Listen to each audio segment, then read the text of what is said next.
And he does maintain the 6th. And there you go. Great drive from Jean-Eric Vergne at the end to find his way through for his best finish, I think, in Formula One, let alone in season. It equals, doesn't it, his best from Canada last year. Beat off Perez, Raikkonen, Hulkenberg, Magnussen right at the end, Bottas missing out. And behind them we lost Kobayashi before the start, Rosberg after 15 laps, Gutierrez and Soutel, Sauber both retiring once again, and Jenson Button retiring, not classified for the first time in 36 races.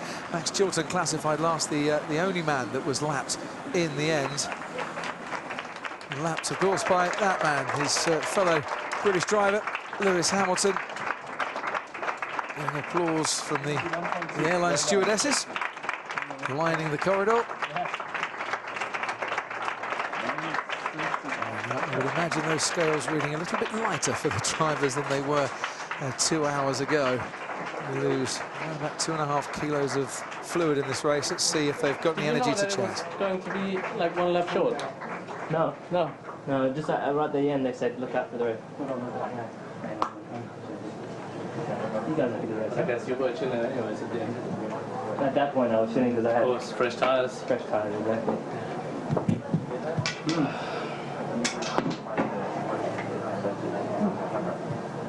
Tyres 11 to 10.